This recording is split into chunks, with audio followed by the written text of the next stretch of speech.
big city and in the territory on west, there's just one way to handle the killers and the spoilers. And that's with a U.S. Marshal and the smell of Gunsmoke.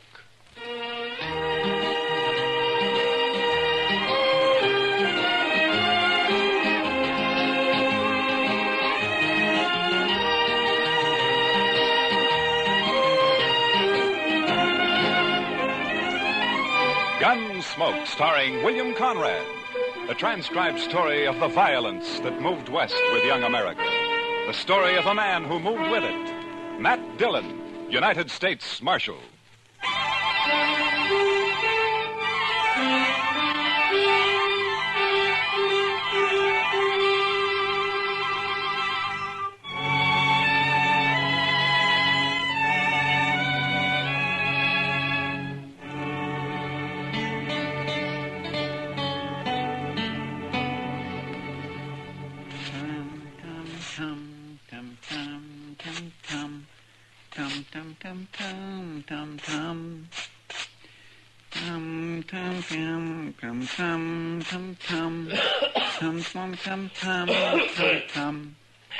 Chester, do you have to do that? You're just stirring up a lot of dust. Well, cleanliness is next to godliness, Mr. Dillon. Yeah, I know, Chester, but all you're doing is getting it off the floor into the air. Man can hardly breathe in here.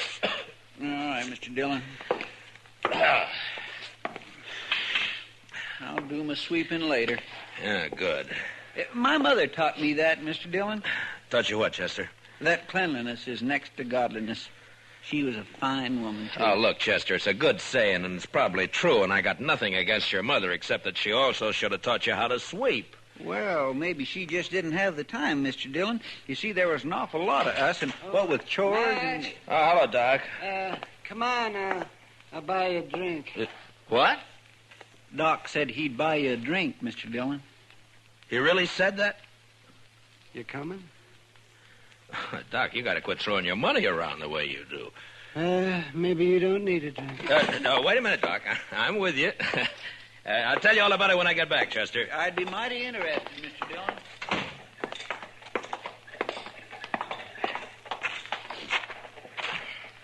Oh, sure be glad when it gets winter again. Why, Doc? You'll just complain about the cold, then? I suppose.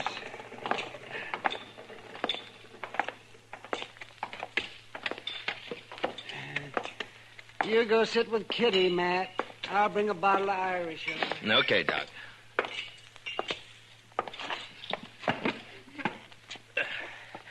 Hello, Kitty. Hello, Matt. What are you and Doc up to? Hey, he wants someone to talk to, so he picked me. And you. Fine. I'm a good listener. Lots of practice.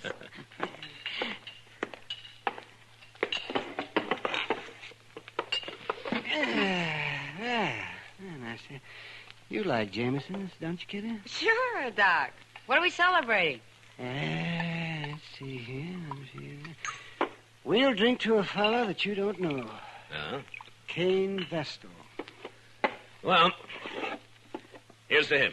Yeah? Here's to him. Yes, he'll be dead in a couple of months. What? That's what I told him. What do you mean, Doc? Well, I'm not the only one who's told him that. I'm just the last. Well, who is this Cain Vestal, Doc? Oh, he's just a fella. Came in on the train last night, leaving for Arizona tomorrow. Huh? That's where he's going to die, in Arizona. He's a musician. He plays the guitar, he tells me. Well, how's he going to die? Consumption. He's got it bad. I'm the last doctor who's going to ask about it, he says. Poor fella. Yes, climate out there, keep him going for a little while longer. I don't know. He's such a sad man for some reason. Well, who wouldn't be, Doc? No, Kitty. I think Cain's been sad for a long, long time. He's a very nice fellow, too. Nothing can help him, huh? No, nothing. You know, it's a funny thing, Doc. I'm just sitting here thinking. Sometimes you have to tell men they're going to die. Sometimes I have to. Yeah, that's right, man. Oh, say, there he is. See that fellow with the car there? He just came in. No. Yeah, I don't think he knows anyone around here. You mind if I ask him over? Well, sure. Your party, Doc. Oh, good. Cain? Cain? Over here?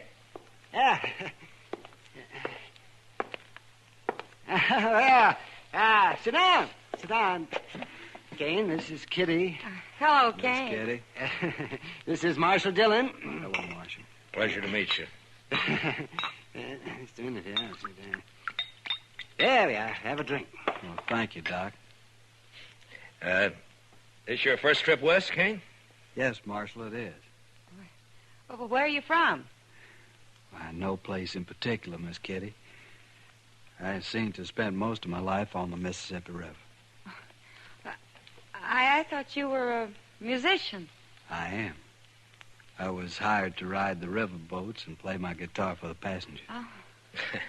Well, at least you've had a constant change of scenery. After 20 years of going up and down that river, it got pretty familiar, Marshal. Well, Cain, I knew a young fella back in St. Louis before the war, and he was learning to be a river pilot. Say, I wonder if you ever ran into him. Name of Clemens, Sam Clevens? No, Doc, I don't believe I did. Oh, he was a very amusing fella. He was just chock full of stories. You leaving Dodge tomorrow, Cain? I'm headed for Arizona, Miss Kitty. No reflection on Dodge, though. If you hit a place out there called Tombstone, I wish you'd look up Virgil Earp for me. Tell him I sent you, huh? Thanks, Marshal. I'll do that. Say, Cain, I wonder, could I ask you a favor? Why, certainly, Miss Kitty. Anything at all. Well, would you play something for us? I had an idea that's what it'd be. Anything in particular? Oh, play something you like, Cain. Another girl I knew used to like this one.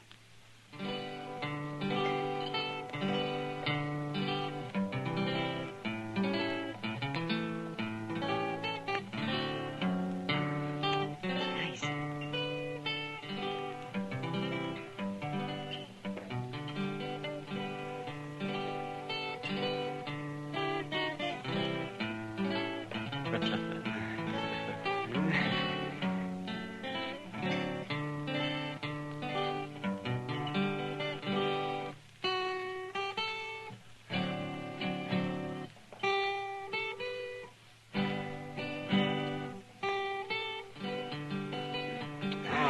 Sure, Pretty.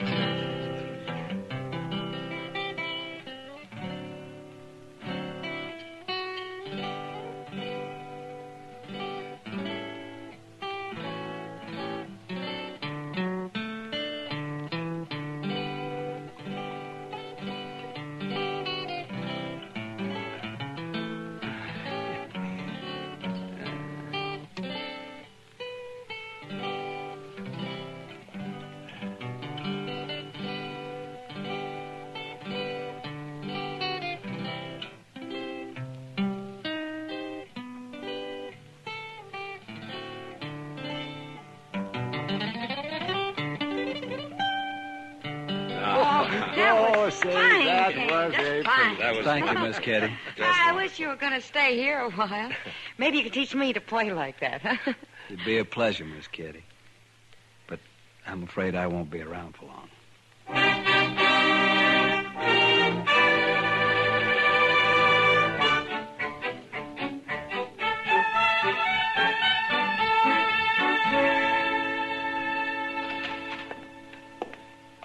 Morning, Mr. Dillon. It's noon, Chester. Yes, sir, I know, but you went off with Doc yesterday, so I figured I had a little time coming today. Well, that depends on how you spent it. Now, if you've been gambling, Now, Mr. Dillon, you know I never gamble. No, sirree. I was out helping a fellow learn to shoot a 6-gun, that's all. No? You mean there's a man in Dodge who doesn't know how? This fellow don't. Never had one in his hand before. He's a musician. What?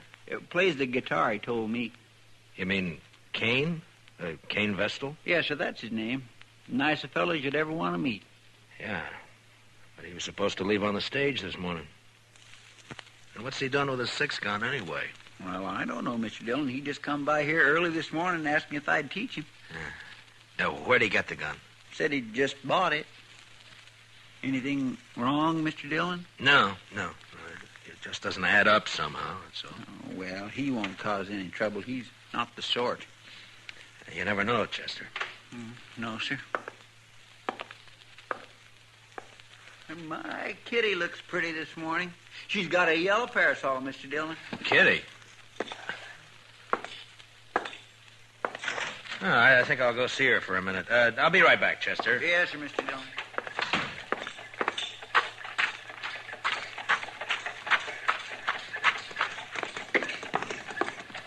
Kitty? Hello, Matt. Kitty, I'd like to talk to you for a minute. Oh, sure. What is it? I'm curious about something, Kitty. Maybe you can help me. Maybe. How long was Cain Vessel with you yesterday? Cain. Oh, well, he didn't leave till evening. Why? Well, he didn't go out on the stage this morning, and he's bought himself a 6-gun. You any idea why? A gun? Uh-huh. Doesn't sound like Cain. Anything happened yesterday, Kitty, or did he tell you anything? Oh, yeah. There was one thing, Matt. Joel Adams and a couple of his men came in. Yeah. Cain got pretty upset when he saw him had a bad coughing spell. Oh? Later, he asked a lot of questions about Adams. Well, what'd you tell him? Just that Adams is a big landowner around here, that nobody who isn't working for him likes him very much. That's all I know, anyway. Yeah. They didn't talk, Adams and Cain. No. I don't think they even know each other. Well, anyway, he sure isn't the sort to be packing a gun. Well, you'll just get into trouble, Matt. Yeah. Where's he staying, did he say? Dodge House, I think. Yeah. Thanks, Kitty. I'll see you later.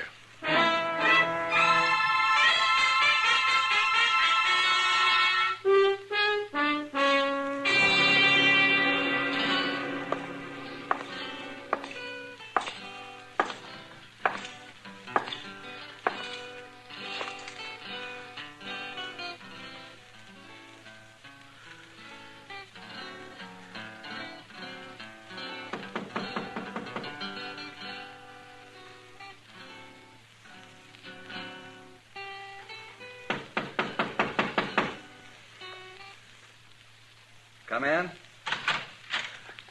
Hello, Cain. Why, Marshal Dillon. Come in, come in. Thank you. What can I do for you, Marshal? I thought you were leaving Dodge on the stage this morning. Well, I was, Marshal, but I changed my mind. You know how it is. Sure, Cain, sure. Now, we're glad to have you around. I'm just curious, though. Your staying have anything to do with that gun you bought this morning? Oh, Chester told you. I thought he would. He's a good teacher, Marshal. Yeah. But that doesn't answer my question. Do I have to answer it? I'm just trying to help you, that's all. Yeah, I appreciate that, Marshal, but I'm afraid there's nothing you can do. Look, Cain, you're new in this country. A man like you just can't pick up a 6-gun and call himself a fighting man. Not and expect to live through it. I certainly lay no claim to be a fighting man. Then why did you buy that gun? There's no law out here against a man having a gun, is there, Marshal? No. But any man who carries one is expected to use it when the time comes. You'd be a lot safer without one. Being safe doesn't mean a whole lot to me, Marshal. Not now. Yeah, I know. Doc told me. What's it all about? It's a long story. And an old one, I suppose. I'd really rather not talk about it. I can't force you to. But tell me this. Does it have anything to do with Joel Adams? Yes, it does, Marshal. I'm going to kill him. When? I don't know. Anytime. Well, why? That's the long story I mentioned. All right, Cain. But if you try to face him, he'll kill you before you got that gun halfway out of your belt. And if you shoot him any other way, you'll hang for it. You've forgotten something, Marshal. What? No matter what I do, I'm going to die soon anyway. A month or two isn't going to make any difference. You hate Adams that much? I wouldn't kill a man I didn't hate, would I? I didn't think you were the sort of man who'd kill anyone. Only Joel Adams, Marshal. Then I gotta warn him about you. Well, I understand, Marshal. It's all right. He doesn't know me anyway.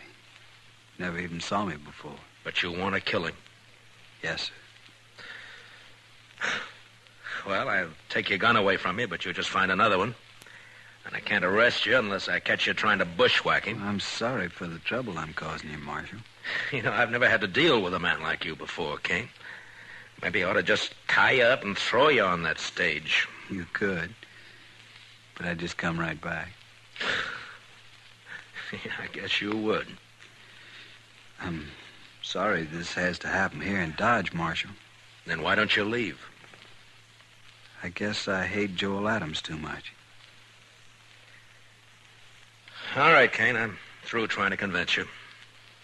So long. Goodbye, Marshal.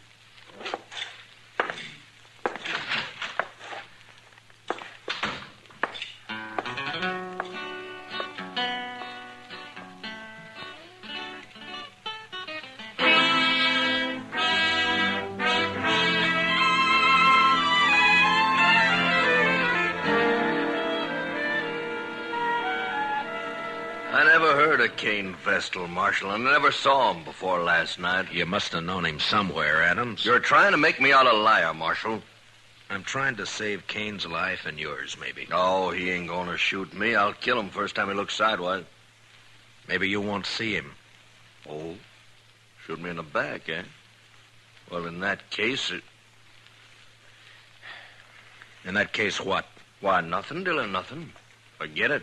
If Cain's shot in the back, you'll be the first man I take in, Adams. I don't even know him. Why should I shoot him? I'm only warning you. Well, just leave me be, Marshal. I can take care of myself. See that you do, Adams, and only yourself. Why, sure, Marshal. Only I don't much like the idea of some stranger gunning for me. Makes me sort of uneasy. There must be some reason for it. Don't start it again, Marshal. Ain't no reason. I know you've led a blameless life. You never hurt anyone. I did you, told Adams? you twice. There are now, men Dillon. around here who'd shoot you on sight if they thought they could get by with it. I don't think you were ever any good, Adams, so don't tell me Cain's got no reason. I don't You're believe it. pushing me now, I'm Marshal. tired of your talk, that's all. Maybe it's true you don't know him, but he sure knows something about you. Well, then he'll wish you didn't. That's all I got to say. Well, just keep out of his way. Give it a little time, and maybe there won't be any killing at all. Why, sure. All the time in the world. All right, Adams. I've done all I can. Just don't worry about me. I'm not. Then goodbye, Marshal. Goodbye.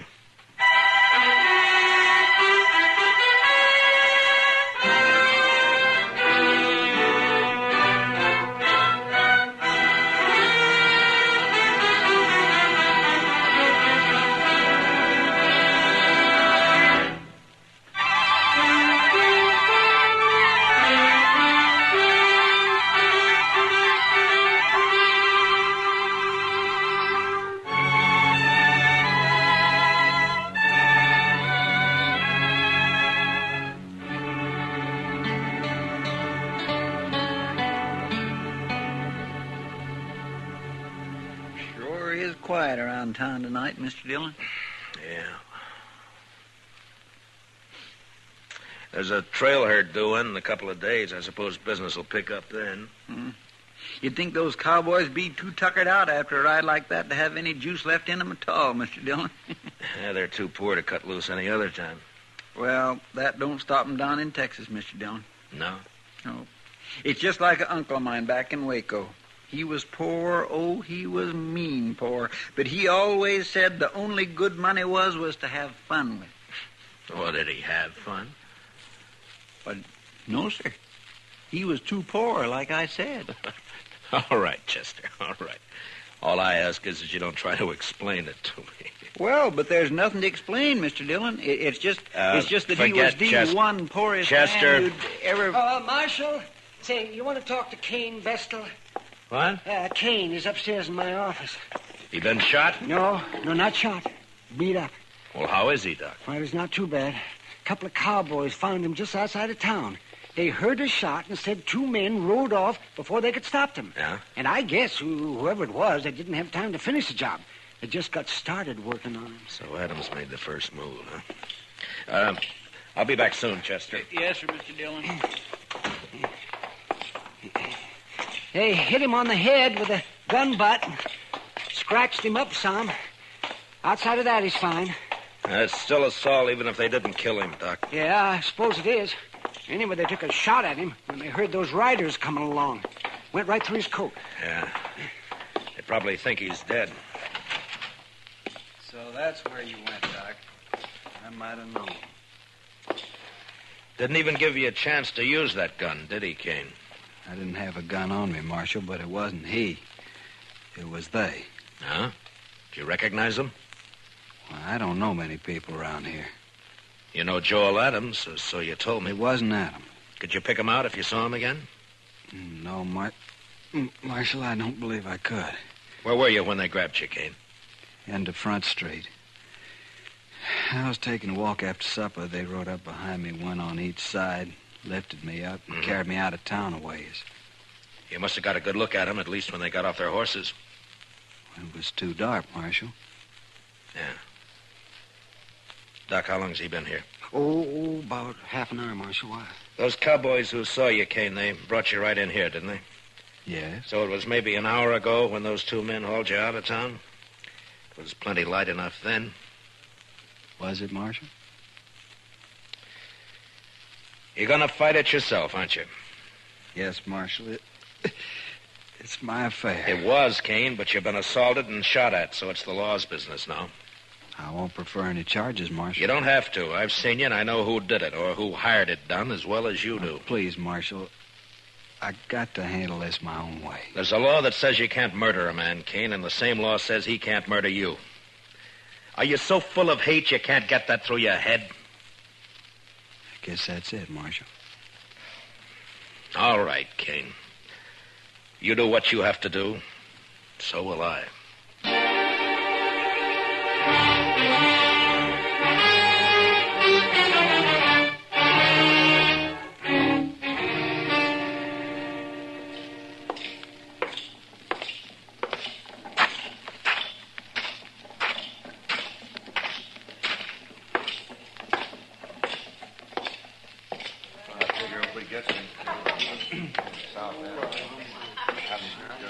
Hello, Adams. I've been looking for you. That's late, Dillon. Can't you see me tomorrow? It's not even midnight. That's early for you. You see how this marshal's always trying to get me on the prod, boys? These boys of yours play pretty rough themselves, Adams. Meaning? Didn't they tell you? Tell me what? What they did to Cain Vestal? They did not kill Cain Vestal, and you can't prove it. No, Adams, I can't. Cain isn't even dead. What? You know, I'm curious, Adams. Why'd you think he might be? Why, somebody said he got himself hurt. Joel Adams.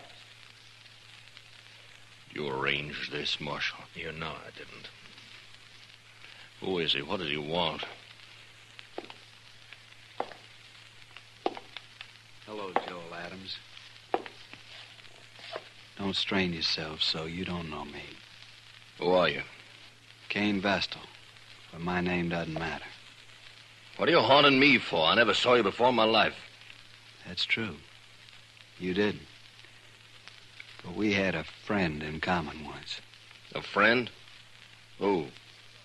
Julie Travis. What about Julie? You were a riverboat gambler then, Adams, and you had money and fine clothes and a way with women, especially young girls. Julie was only 16 at the time. Never mind all that. So she went away with you to be married, you told her.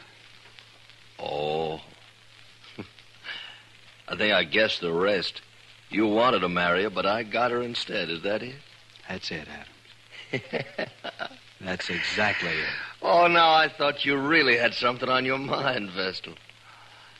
Well, all right, why don't you get out of here and quit bothering people while you can still walk? Julie killed herself, Adams. She committed suicide.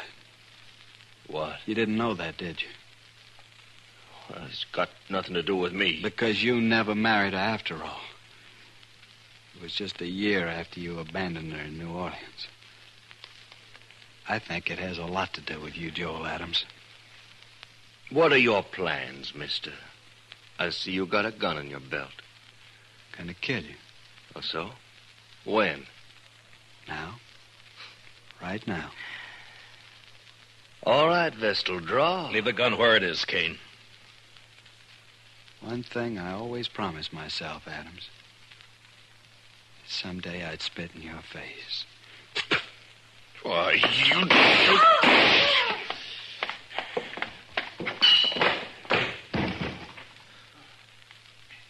Give me the gun, Adams. There. He's dead. Well, he was going to kill me. You heard him. He wanted you dead, Adams, any way he could manage. I know it. That's what I say. You're under arrest for murder. What? It was a gunfight. Cain never even moved for his gun. Well, then I'll hang for this. He couldn't have got me any other way. No, don't suppose he could have. I remember the river gamblers used to say, don't matter how you win, so long as you win. That Cain should have been a gambler. Maybe he was. Come on, let's go.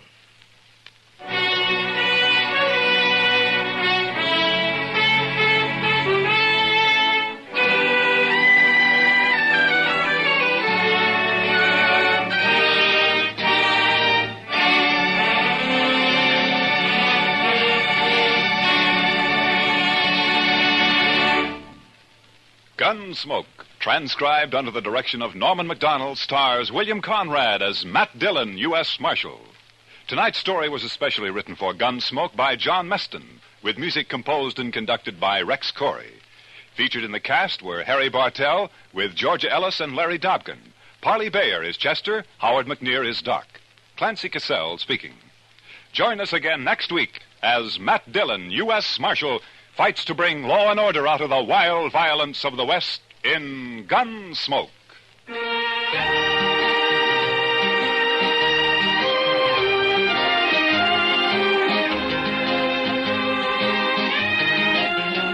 Both back this Sunday night. Edgar Bergen and Company and Eve Arden is our Miss Brooks. Yes, it's the Bergen and McCarthy Show with Mortimer Snerd, Podine Puffington, Effie Clinker, Ray Noble's Orchestra, and guest stars. Back Sunday nights at the Star's Address starting this weekend. Returning the same night is our Miss Brooks, starring Eve Arden as an English teacher ever seeking her special degree in romance. For comedy galore, enjoy Bergen and McCarthy and our Miss Brooks on most of these same stations. Back this Sunday night, presented by CBS Radio. This is Amos, but my real name is Freeman Gosden. I urge you to vote. And as Amos would say, follow the election returns on the CBS Radio Network.